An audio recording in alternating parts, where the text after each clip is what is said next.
Hello, नमस्कार, आदाब, सत श्री अकाल और अस्सलाम वालेकुम। मैं हूं मोहम्मद अहमद काज़मी, लेकर आया हूं आपका पसंदीदा कार्यक्रम आपके रूबरू।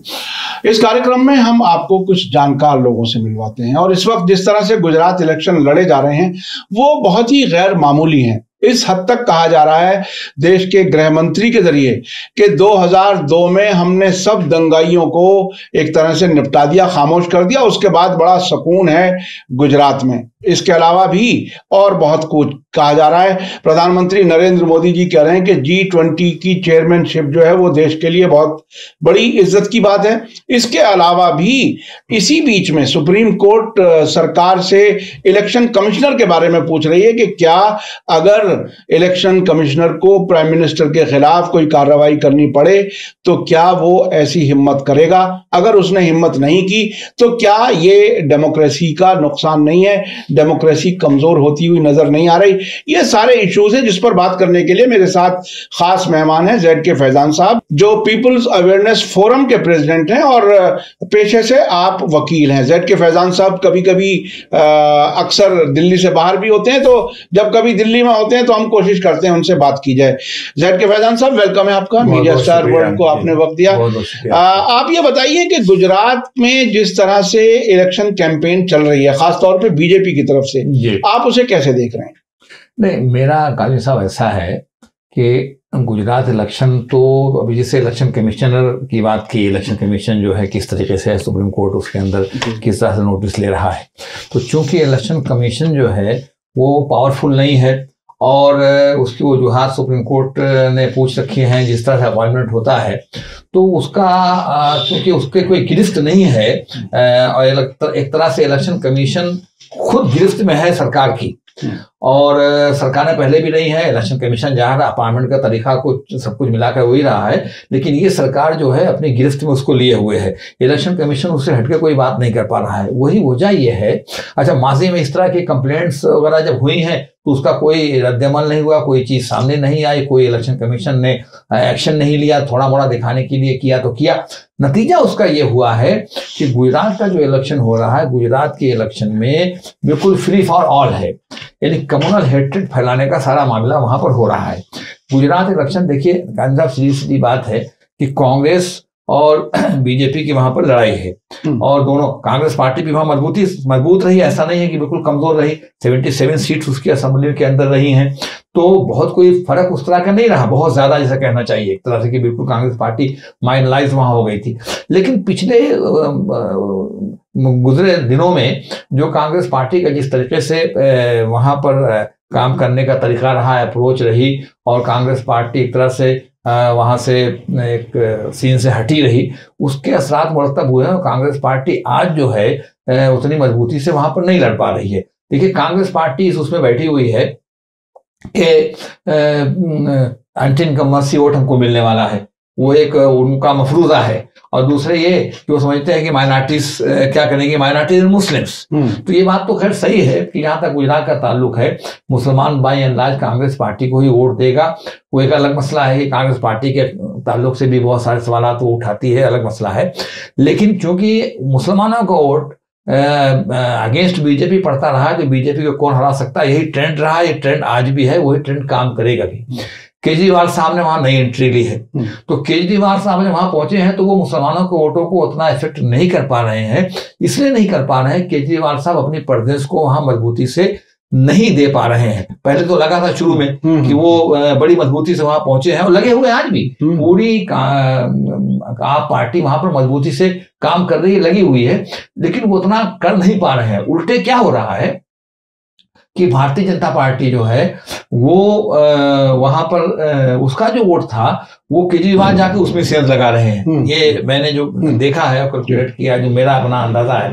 सुनान साहब, बीजेपी इसीलिए बौखलाई हुई है वहां पर कि अगर मुसलमानों का वोट जो एक्सपेक्टेड है कांग्रेस पार्टी को जाने वाला है, लेकिन कुछ वोटें 2-4 सीटों पर, 12 सीटों पर MIM लड़ रही है, तो 12 में तो नहीं, लेकिन 2-4 सीटें जरूर ऐसी हैं जहां पर वो ये बताने की कोशिश करेंगे मुसलमान वोट इतना है, अगर इस डिवीजन ऑफ वोट में आप लोग हमें वोट दे देंगे तो हमारी सीट निकल सकती है।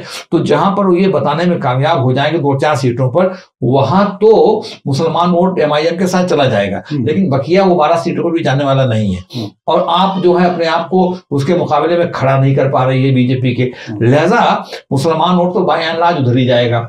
और आप जो है उसने चूंकि सेधमारी की है और सेध पूरी तरह से बीजेपी के वोट में जो कुछ वोट ज्यादा काट रही है वो बीजेपी काट रही है, तो बीजेपी बौखला गई है। अब बीजेपी क्या करे? बीजेपी के पास एक ही कार्ड है जो हमेशा वो खेलती रही, आज भी खेल रही है और आइंदा भी चुनाव में वो खेलना उसको चाहती है, वो खेलती जाएगी। जब तक सेकुलर पार्टियां मुत्तहिद होकर के बीजेपी की फिरका परस्ती के खिलाफ नहीं खड़ी होंगी, तब तक बीजेपी अपने उस कार्ड को खेलती चली जाएगी और खेल रही है। गुजरात में भी वही बीजेपी कर रही है। नतीजा देखिए आप कि अमित शाह का बयान आ गया 2002 के दंगे, उन्होंने कहा 2002 के दंगों में हमने सबक सिखाया, यानी मुसलमानों को हमने सबक सिखा दिया। उससे पहले बड़ी हंगामा लड़ाई होती थी, आज मुसलमान जो है उससे सबक सीख गया है। अब वो सब ये बयान जो है, ये बयान, इस बयान की तो मजम्मत होनी चाहिए। और मैंने देखा कि एकाध लोगों ने इस तरह की बात कही है, एकाध ब्यूरोक्रेट्स वगैरह जो रिटायर्ड हैं, लेकिन बाई एंड लार्ज जिस तरह से रिएक्शन होना चाहिए वो नहीं हो पा रहा है। उसी बीच में मोदी जी का बयान आ गया। कल प्राइम मिनिस्टर ने यही तो कहा कि उन्होंने बटला हाउस का जब वाकया हुआ तो कांग्रेस पार्टी रो रही थी। अभी जुमले ऐसे इस्तेमाल करते हैं। अब देखिए प्राइम मिनिस्टर ने भी कमाल कर दिया है, वो इस ऑफिस को इतना डिग्रेड कर रहे हैं गांधी साहब, मुझे कहते हुए अफसोस हो रहा है। देखिए उनकी बॉडी लैंग्वेज होती है, एक्शन, हाथ पे हाथ पीटना, ये सब कोई प्राइम मिनिस्टर को जेब देता है? बंगाल में जैसे गए थे, दीदी ओ दीदी, इस तरह के उन्होंने बातें कही। यहाँ पर अब मोदी जब कह रहे हैं head of the party, head of the government, और जो अब सर्वे सर्वा वही है, अगर आज देखें आप तो पता चला कि वो जो आसाम का चीफ मिनिस्टर वो कह रहा राहुल गांधी की दाढ़ी सद्दाम हुसैन जैसी लगती है। मतलब किस निचली स्तर पे इलेक्शन वहां पर है। खैर वो तो एक अलग चीज है, लेकिन जो बात मैं कहना चाहता था ये कि कम्युनल हेट्रेड फैला करके वो हिंदू वोटों का पोलराइजेशन करना चाहते हैं वहां पर, और इसी में वो लगे हुए हैं। इसलिए इलेक्शन कमीशन की जो बात आपने की थी, अब चूंकि उनको डर नहीं है इलेक्शन कमीशन का। अभी ये देखिए इलेक्शन कमिश्नर एक उन्होंने बनाया, तो सुप्रीम कोर्ट ने ही तो कहा, सुप्रीम कोर्ट ने कहा कि भाई एक ही दिन में उनका इस्तीफा भी होता है और उसके बाद उनका अपॉइंटमेंट भी होता है। अपॉइंटमेंट की फाइल जो है क्लियर भी हो जाती है, प्रेसिडेंट के यहाँ पहुंच जाती है और उनका बाज़ाब्ता अपॉइंटमेंट हो जाता है। 24 घंटे में सब हो जाता है।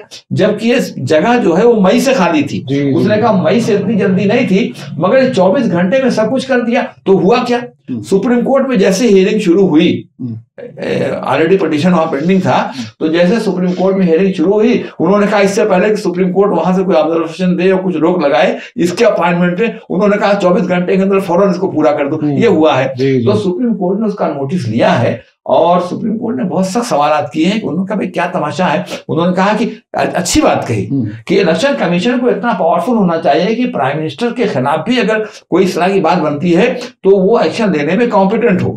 अब यहाँ मामला यह है कि इससे पहले जितने भी कंप्लेंट्स वगैरह हुई हैं सरकारी पार्टी के खिलाफ हुई तो कोई कुछ उसका नहीं करने को तैयार। तो इलेक्शन कमीशन देखने में ऐसा लगता है ना कि जैसे गवर्नमेंट का बिल्कुल अपॉइंटेड भाई गवर्नमेंट है, वो पहले भी रहा है, लेकिन अभी सरकार ने तो बेशर्मी की हद ही कर रखी है। धड़ल्ले से जहां चाहते हैं ईडी का इस्तेमाल, जहां चाहते हैं आईटी का इस्तेमाल, चाहते हैं सीबीआई का इस्तेमाल, जहां चाहते हैं जिस तरीके से चाहते हैं इलेक्शन कमीशन को अपने दबाव में लेकर के काम कर रहे हैं। सब केजरीवाल ने कह दिया कि ईडी और आईटी ये सब मुझे दे दो 24 घंटे के लिए। आधी बीजेपी जेल में होगी। बिल्कुल तो ये बहरहाल ये बड़ी अफसोसनाक बात है कि इलेक्शन के जमाने में मुखालिफ पार्टियों के खिलाफ कार्रवाइयां, और जो आपने बात कही ना कि आम आदमी पार्टी की कैंपेन अब जरा कमजोर लग रही है, उसकी वजह बताई है। अहमदाबाद में हमने अपने एक जर्नलिस्ट से बात की थी, उन्होंने बताया कि देखिए जब से दिल्ली में कार्रवाइयां बढ़ी, ईडी के जो है वो छापेमारी ज्यादा हुई, उसके बाद यहाँ यानी गुजरात में कैंपेन जरा कमजोर पड़ गई। उससे पहले और ज्यादा मजबूती से लड़ रहे थे। डर और खौफ का माहौल तो उन्होंने पैदा ही कर रखा है। लेकिन एक बात मैं जरूर कहना चाहता हूँ काजी साहब, चूंकि इलेक्शन की बात आई है, इलेक्शन की, और गुजरात इलेक्शन हो रहा है। गुजरात इलेक्शन जो है, और इसलिए भी बहुत इंपॉर्टेंट है कि गुजरात इलेक्शन जो है वो आने वाले इलेक्शन पे असरअंदाज होगा, जो राजस्थान और मध्य प्रदेश और दूसरी जगहों पर होने वाले 2024 के लिए नहीं उस पर असरअंदाज होगा, और वो इलेक्शन जो उस पर असरअंदाज होंगे। तो मेरा कहना यह है कि कांग्रेस पार्टी जो बहरहाल नंबर 2 की पार्टी हिमाचल में भी थी, नंबर 2 की पार्टी यहाँ पर भी है, और बराबर से खड़ी हुई पार्टी है, नहीं कि कोई यूपी की तरह से तीसरे चौथे नंबर की पार्टी हो, कहीं पर दूर खड़ी हो, ऐसा नहीं है। एक मजबूत पार्टी, और बीजेपी के मुकाबले में वही इधर बीजेपी और कांग्रेस, मगर न वो हिमाचल प्रदेश में मजबूती से लड़ सकी और न ही वो गुजरात में मजबूती से लड़ रही है।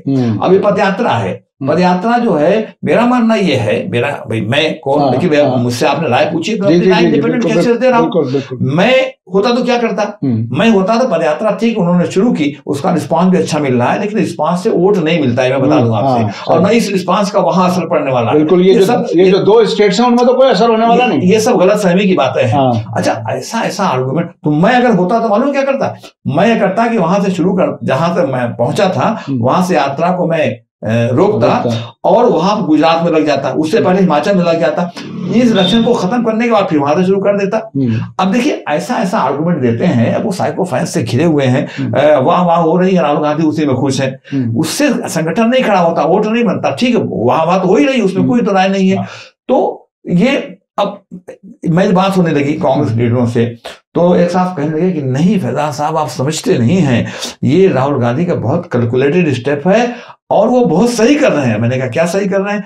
बोले कि देखिए उनको भी पता है, हमें भी पता है, कांग्रेस पार्टी वहां जीत नहीं जा रही, BJP is going to form the government. अब देखिए, अच्छा, इसलिए राहुल गांधी वहां नहीं जा रहे हैं, क्योंकि अगर वहां जाएंगे और वहां लगेंगे कैंपेन में तो हारने के बाद होगा कि राहुल गांधी ने सारे घोड़े खोल दिए, मगर यह है कि बीजेपी जीत गई। इसलिए इस इल्जाम को अपने ऊपर नहीं लेना चाहते, इसलिए वहां पड़े हुए। अभी कोई आर्गुमेंट है? यानी पहले से पहले ही हार मानने की बात, एग्जैक्टली, ये तो बहुत ही खतरनाक है। ये अब खाली अगर कोई पहलवान कुश्ती से पहले ही ये समझ ले कि मैं तो हारूंगा, जी, तो वो लड़ेगा कैसे? और यही हिमाचल में भी अब देखिए, प्रियंका गांधी वहां थोड़ा गई थी, अभी मैं समझता हूँ, मैंने तो मुझे नहीं पता आज तक कि प्रियंका गांधी गुजरात में पहुंची, अभी एक इलेक्शन में नहीं पहुंची, खाली अभी खड़गे वगैरह गए थे, और खड़गे फिर मैं देखा फिर राहुल गांधी की पदयात्रा पहुंच गए। जितने लीडर्स हैं वो घूम फिर राहुल गांधी की पदयात्रा में आगे पीछे हो रहे हैं। गुजरात में जाते भी देखा जाते हैं, लेकिन गुजरात में इनका लीडर को दिखाई नहीं पड़ रहा है। आप वाले भले न कर पा रहे हो, लेकिन आप जो है मजबूती से वहां पर जैसे इलेक्शन लड़ा जाता है, पार्टी जिस तरीके से इलेक्शन लड़ती है, लड़ना चाहिए, आप लड़ रही है। ये अलग बात है कि क्योंकि वहां पर मुस्लिम वोट्स इनको नहीं मिलने वाला उस तरह से दिखाई पड़ रहा है, और मुस्लिम vote by and large Congress party को नंबर 2 की पार्टी समझ करके बीजेपी को हराने वाली है, तो उधर जाने वाला है, और ये उनके वोटों पर सेंध लगा रहे हैं, अलग मसला है। लेकिन ये कि लड़ रहे हैं जिस तरीके से इलेक्शन लड़ना चाहिए, कांग्रेस पार्टी उस तरीके से नहीं लड़ रही है जैसे इलेक्शन लड़ना चाहिए। और मैं बता रहा हूं, यही वजह है कि मैं जो बता रहा हूं, और मैं आज आपसे मेरी बात हो रही है, मुझे लगता है कि अल्टीमेटली गुजरात में भी BJP is going to repeat, BJP is going to form government. गो की हालत पतली है, और पतली मगर इसलिए है कि वहां आपने इनके वोटों में सेंधमानी की है, तो अब उन वोटों को बचाने के लिए इनके पास कोई रास्ता नहीं है अलावा इसके कि खाली वो कम्युनल हेट्रेड फैलाए वहां पर, जो उनका हमेशा उनकी हमेशा से स्ट्रेटेजी रही है। अब नड्डा ने कह दिया कि सब यूनिफॉर्म सिविल कोड नाफिज करेंगे, इन्होंने 2002 दंगे की बात कही थी, और इन्होंने जो है बटला हाउस की बात कर दी कि साहब कांग्रेस पार्टी रो रही थी। मतलब इस तरह के जुमले इस्तेमाल कर रहे हैं कि हमने आतंकवाद बंद कर दिया, हमने ये बंद कर दिया। अरे आतंकवाद तो आपने 370 हटाया था वहां से, इतना दिन हो गया, आतंकवाद बंद हुआ वहां पर, वहां तो और हालात और खराब हो गए। तो ये सब बेकार की बातें हैं, लेकिन हाँ मीडिया उनके पास है, इलेक्ट्रॉनिक मीडिया उनके पास है, उसका वो फायदा उठा रहे हैं और अपनी बात कह रहे हैं। अब देखिए पीएम जो है, पहले काजमी साहब इलेक्शन साहब भी देख रहे हैं इतने दिनों से, और जब हम नहीं तो उससे पहले सन 50 से भी देख लीजिए आप, तो होता क्या रहा है, प्राइम मिनिस्टर वगैरह स्टेट्स के इलेक्शन में कभी जाते थे कभी नहीं जाते थे। 38 रैलियां हैं, 38 हैं, नहीं 38 एक इतने छोटे से नहीं, 38 उनकी रैलियां हैं चुनाव के अनाउंसमेंट के बाद। उससे पहले चुनाव के अनाउंसमेंट से कुछ 4 दिन पहले जब गए थे, तो मैंने ये देखा था कि उनकी एज ए प्राइम मिनिस्टर वहां पर उनकी 10वां टूर था गुजरात में। ये 38 रैलियां तो उसके बाद कर रहे हैं, तो ये वहां लगे हुए हैं, पूरी पार्टी लगी हुई है, सब लगे हुए हैं, और कांग्रेस पार्टी ने कांग्रेस पार्टी नंबर 2 पे होते हुए भी सब खाली मैदान, वहां कौन है भाई, मुझे बताइए आप। तो ये अच्छा बीजेपी सिर्फ इलेक्शन जीतने के ही बारे में सोचती है क्या? कोई मतलब मुल्क के लिए कोई नहीं बीजेपी नहीं। देखिए इलेक्शन तो देखिए जो जितनी भी पॉलिटिकल पार्टियां हैं वो सब इलेक्शन, वरना फिर साधु संतों का संगठन बना लीजिए आप, वो छोड़िए उसको। वो जितनी पार्टियां फॉर्म होती हैं वो बाहर इलेक्शन को, पॉलिटिकल पार्टियां वो इलेक्शन को सामने रख करके ही, ये अलग बात है कोई छोटी है सोचती है 2-4 सीटें कहीं से ले आए भैया हम भी बोले उसके अंदर, कोई बड़ी पार्टी होती है कोई आगे बढ़ते बढ़ते सरकार बना लेती है, तो वो तो सभी पार्टियां चाहती हैं। मगर जो खास बात है बीजेपी, मैं आपके इस चैनल पे कहना चाहता हूं काजी साहब कि वहां पर मुल्क को ले जाकर के वो खड़ी कर रही है मुल्क को, जहां से वापसी बहुत मुश्किल हो जाएगी। कम्युनल माहौल इतना ज्यादा, फिरका परस्ती का जो माहौल हर तरफ से फैला रही है। अब क्या भी यूनिफॉर्म सिविल कोड की बात कर दिया, वो उसने कहा था उत्तराखंड में जो इलेक्शन आया था कि हम यूनिफॉर्म सिविल कोड नाफिज कर रहे हैं अपनी स्टेट के अंदर। हिमाचल में क्या इलेक्शन हो रहा था, हिमाचल ने बीजेपी ने कहा कि हम अगर सत्ता में आ गए तो हम जो है यूनिफॉर्म सिविल कोड नाफिज करेंगे। अब यहाँ पर गुजरात में तो इन्होंने मैनिफेस्टो में मिला करके अच्छा, बदकिस्मती क्या है कि यूनिफॉर्म सिविल कोड का मामला ये है कि हम तो एक बात कहते हैं इसे मुसलमानों का मसला बना करके खुद पेश कर रहे हैं, और बदकिस्मती ये है या अफसोस मैं कहूंगा ये है कि हम भी मुस्लिम्स जो है उनके जो लीडरशिप है उसको इस तरह से लेती है हमारा मसला हो। इसको बिल्कुल कहना चाहिए कि हाँ आप नाफिज कीजिए, देखें लाइए आप कहाँ हैं, ड्राफ्ट बना करके ले तो आए, ड्राफ्ट बना करके ले आए। अच्छा आप जो चाहे बोलेंगे भाई, इस uniform civil code throughout the country, ये थोड़ी है कि गुजरात अपना वो अलग बनाएगी, नहीं वो कानून के जानने वाले तो हिमाचल प्रदेश अलग बनाएगी, उत्तराखंड तो मतलब 30वां स्टेट है तो इसका मतलब कि हर जगह अलग अलग, तो यूनिफॉर्म सिविल कोड कहाँ रहा? नहीं वो असल में वो असल में लच्छेदार स्टेटमेंट है। वो ये कह रहे हैं कि यूनिफॉर्म सिविल कोड लाने के लिए कमेटी हम बनाएंगे, कमेटी बनाएंगे, कानून बनाएंगे, नहीं तो नहीं ये कानून सिवाय सेंट्रल गवर्नमेंट के ला ही नहीं सकती कोई स्टेट, वही तो कह रहा हूं। और जब कोई नहीं ला सकती तो ये कमेटियां बनाने का एक तरह से झुंझुना दिखा करके और वो इलेक्शन जीतने की कहानी है, नहीं तो ये किसी भी स्टेट में ला ही नहीं सकते। मैं वही तो कह रहा हूं, स्टेट का क्या मतलब लाने का, जब बनेगा जब लाएगा सेंट्रल गवर्नमेंट लाएगी। और सेंट्रल गवर्नमेंट का मामला यह है कि सुप्रीम कोर्ट में बहुत सारे पटिशन वगैरह गए हैं। 1996 में भी सुप्रीम कोर्ट ने बहुत क्लियरली इस बात को कहा कि ये काउंटर प्रोडक्टिव होगा। 1996 के एक फैसले में Bansilal Patel versus state of Andhra Pradesh, उसके अंदर सुप्रीम कोर्ट ने बहुत जोर देके कहा है कि भाई ये इन वन गो, ये उसने थोड़ा कहा कि ये मुमकिन नहीं है और ये काउंटर प्रोडक्टिव होगा, इसको देखना जरूरी है। उसके बाद लॉ कमीशन बना, लॉ कमीशन ने भी कहा कि ये गैर जरूरी है। और अभी तो कांग्रेस पार्टी के लीडर हैं जयराम रमेश, उन्होंने बात कही है कि पार्लियामेंट में हम मुतालबा कर रहे हैं कि इसको ला करके बहस के लिए लॉ कमीशन की रिपोर्ट को जो आई है यूनिफॉर्म सिविल कोड के ऊपर, उस पर बहस कराई जाए, तो बहस करा नहीं रहे हैं। अरे वो तो सिर्फ वही बात है कि सिर्फ सीधी बात है कि हिंदुस्तान जिस तरीके से मल्टीलिंगुअल और मल्टी रिलीजियस मल्टी कल्चरल ये कंट्री जिस तरीके से है, वहां पर यूनिफॉर्म सिविल कोड मुमकिन नहीं है। और इसमें सिर्फ कोई मुसलमान थोड़ी इसमें टारगेट है, तो हिंदुओं में बहुत से, मैंने उसी में तो कहा कि हमने मतलब मुसलमानों के की लीडरशिप जो है उसने ख्वाम इसको इस पे रिएक्ट करते हैं, इससे कोई हमारा मसला हो। हम तो ये कहते हैं भाई ड्राफ्ट बिल्कुल लाइए आप।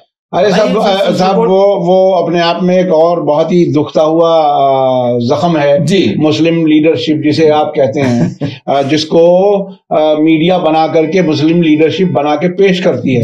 ये प्रोजेक्शन होता है। अब बताइए क्या उसको लीडर समझेंगे जो अयोध्या के फैसले से एक हफ्ते पहले आधी रात को जाकर के मोहन भागवत से मिल रहे हैं, या उन लोगों से वो करेंगे जो 4-5 आदमी जाकर के मोहन भागवत से जाके मिल लेते हैं। क्या उनको लीडर समझा जा सकता है? मुसलमानों में तो कोई वक़्त है नहीं उनकी। और जिनका मैंने पहले नाम लिया और मैं नाम ले सकता हूं, अरशद मदनी जमीयत उलमा के जो सदर हैं, चीफ है, वो उन्होंने जाकर के बाबरी मस्जिद के जब फैसला आया, केस पेंडिंग था और ये था कि भाई फैसला आने वाला, उस बीच में जाकर के उसके दफ्तर में, मेरा खास कहना है कि उसके दफ्तर में आरएसएस के जाकर के उससे वो मिलते हैं और 1 to 1 बिल्कुल कम से कम ग्रुप ले जाके मिलते हैं। आज तक उसकी तफसीर भी नहीं बताई है।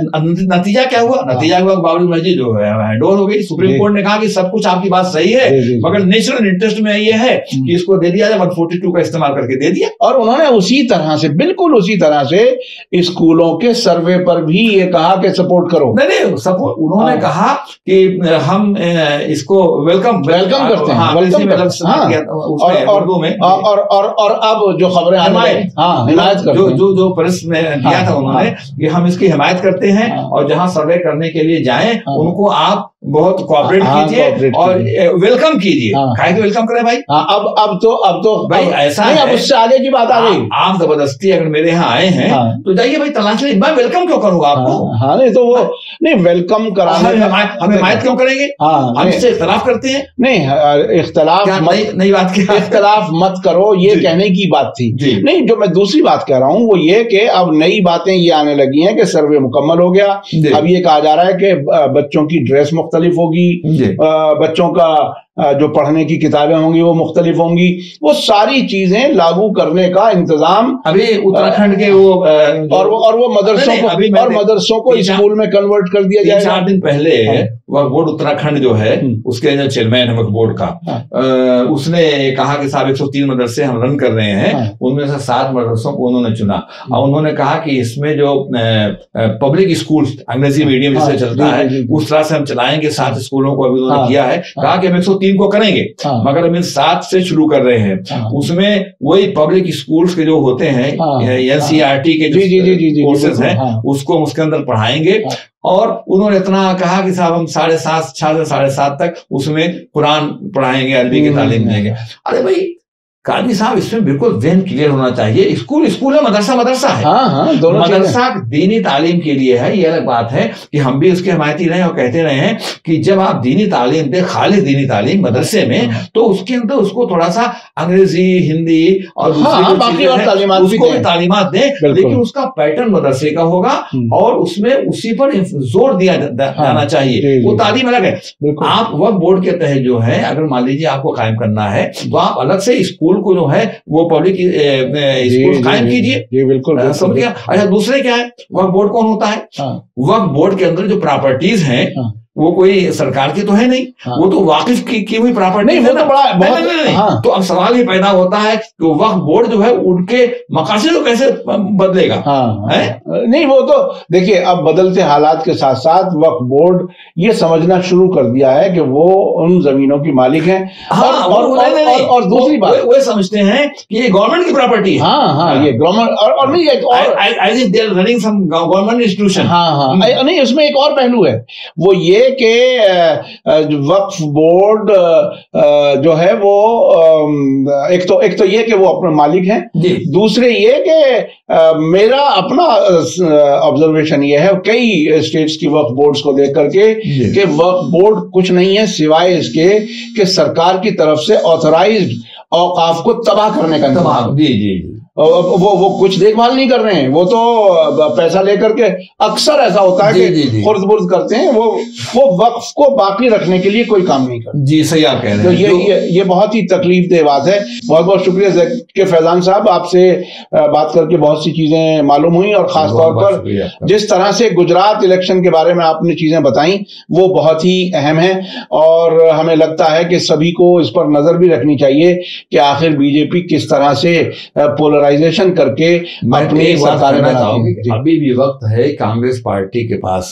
कि कांग्रेस पार्टी वहां पर पूरा जोर लगाए और बीजेपी के इस प्रोपेगेंडे को काउंटर करे। जो मजहब में नफरत फैलाने के नाम पे वो कर रहे हैं। बिल्कुल बिल्कुल, अगर ऐसा करें तो वाकई और बेहतर होगा। और वो सिर्फ कांग्रेस जब वो बात करते हैं, मैं सॉरी फॉर इंटरप्शन, जब वो बात करते हैं कि साहब मुसलमानों का अपीजमेंट, अच्छा तो मुसलमानों का कौन सा अपीजमेंट हुआ है? आर्टिकल 29 और 30 जो है, सुनिए, वो सिर्फ पूरे कॉन्स्टिट्यूशन में आर्टिकल 29 और 30 ही माइनॉरिटीज के लिए है, बाकी और सबके लिए है। बिल्कुल बिल्कुल, आपने हिंदुस्तान के एक शरीक नाते हम भी उसमें हैं, मजहबी आजादी वगैरह।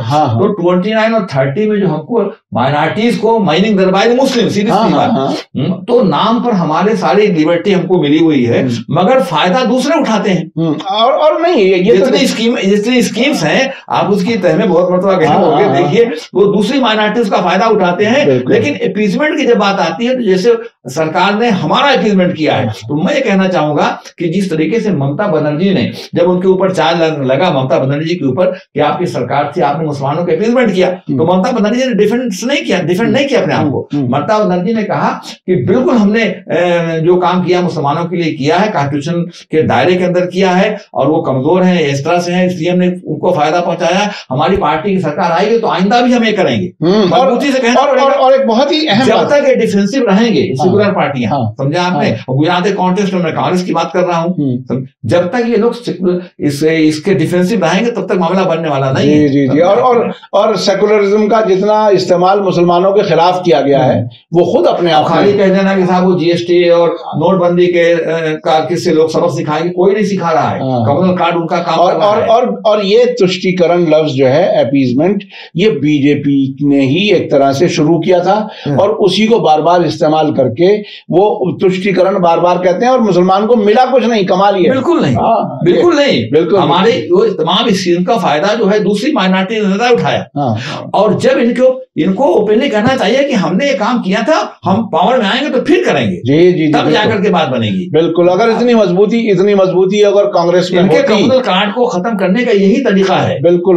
मैं दूसरी बात कह रहा हूं कि अगर कांग्रेस इतनी मजबूती से खड़ी रहती तो शायद बीजेपी इतनी मजबूत ही ना हो पाती जो ये बीजेपी अब आज यहाँ तक पहुंची है। साफ हिंदुत्व के हिसार से बाहर निकलना पड़ेगा। बिल्कुल। बहुत बहुत शुक्रिया ZK फैजान साहब। अपने दर्शकों से मैं कहना चाहूंगा कि ZK फैजान साहब जरा कम अवेलेबल होते हैं, लेकिन हम कोशिश ये करते हैं कि जब दिल्ली में हो तो बात कर ली जाए। इसी के साथ मुझे दीजिए इजाजत। धन्यवाद, शुक्रिया। जय भारत, जय हिंद। बहुत बहुत शुक्रिया। मीडिया स्टार वर्ल्ड के और वीडियो देखने के लिए हमारे चैनल को सब्सक्राइब करें और सीधे नोटिफिकेशन पाने के लिए बेल आइकन दबाएं। और अगर हमारी खबर सच्ची और अच्छी लगे तो अपने व्हाट्सएप, इंस्टाग्राम, फेसबुक और ट्विटर अकाउंट पर जरूर शेयर करें।